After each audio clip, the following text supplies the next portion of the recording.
Vinicius জুনিয়রের ফাউলটা referee একটা মাত্র অ্যাঙ্গেল থেকে দেখেছেন এবং সেই একটা মাত্র অ্যাঙ্গেল থেকে ভিএআর এ দেখে তারপর খুব কুইক ডিসিশনটা দিয়ে দিয়েছেন। তবে সত্যি কথা বলতে পরবর্তী সময় যখন আরেকটা অ্যাঙ্গেল কমেন্টেটরসদের পয়েন্ট অফ ভিউ থেকে দেখানো হচ্ছিল, সেটা দেখে আপনি বুঝতে পারবেন যে এটা আসলে কোনো ফাউল ছিল না। কারণটা হচ্ছে সেই অ্যাঙ্গেলটা থেকে আপনি দেখবেন যে ভিনি কিন্তু আগে পাটা বাড়িয়েছেন, অর্থাৎ সেটা ডিফেন্ডারেরও আগে তিনি বলের উদ্দেশ্যে পাটা বাড়িয়েছেন এবং ওই সময়টাতে আলটিমেটলি ডিফেন্ডারের পা কিন্তু ভিনির পার পেছনেই ছিল।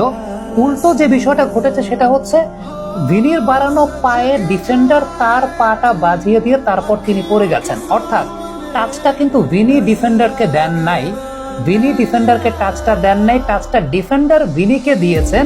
সো আলটিমেটলি এখানে আসলে ব্যাপারটা উল্টা ঘটেছে।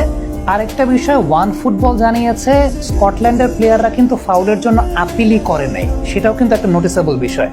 সত্যি কথা বলতে প্রথম যে অ্যাঙ্গেলটা থেকে বা একমাত্র যে অ্যাঙ্গেলটা থেকে রেফারি দেখেছেন, সেই অ্যাঙ্গেলটা থেকে দেখার কারণেই এক্ষেত্রে রেফারির ভুলটা হয়েছে। কারণটা হচ্ছে রেফারি আলটিমেটলি যদি আরেকটা অ্যাঙ্গেল থেকে, মানে যে অ্যাঙ্গেলটা এখন আমি আপনাদেরকে দেখালাম, যেটা পরবর্তীতে কমেন্টেটররা দেখাচ্ছিলেন, সেই অ্যাঙ্গেল থেকে দেখলে রেফারি অবশ্যই এই সিদ্ধান্ত দিতেন না।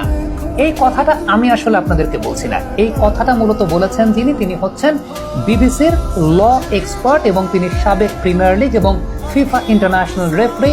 তার নাম হচ্ছে ড্যারেন কান। আপনারা ঠিক এই মুহূর্তে আর্টিকেলটা দেখতে পাচ্ছেন যে বিবিসি কিন্তু একদম ইনস্ট্যান্ট তাদের লাইভ টেলিকাস্টের মধ্যে ড্যারেন কানকে ফোন দিয়েছিল, অর্থাৎ তাকে যুক্ত করেছিলেন লাইভ টেলিকাস্টে এবং সেই সময় ড্যারেন কান কিন্তু এক্স্যাক্টলি এই কথাটাই বলেছেন যে আলটিমেটলি রেফারি অ্যাঙ্গেলটা দেখতে ভুল করেছেন, তিনি একটা অ্যাঙ্গেলে দেখেই ডিসিশনটা দিয়ে দিয়েছেন।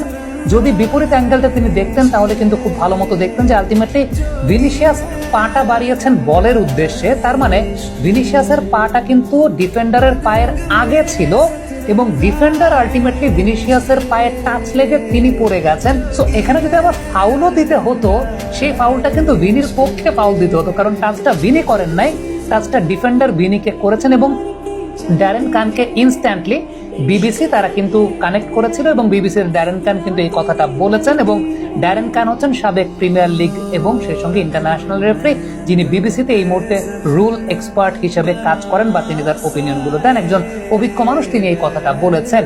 So ultimately that's it. এই জায়গাটা রেফারির সত্যি কথা বলতে একটা অ্যাঙ্গেলে দেখার কারণেই হয়তোবা সেই ভুলটা হয়েছে। জানি না এখন ফিফার তরফ থেকে অন্য কোনো এক্সপ্লেনেশন আসবে কিনা, সেটা অবশ্যই যদি আসে সেটা আমি আপনাদেরকে জানাবো।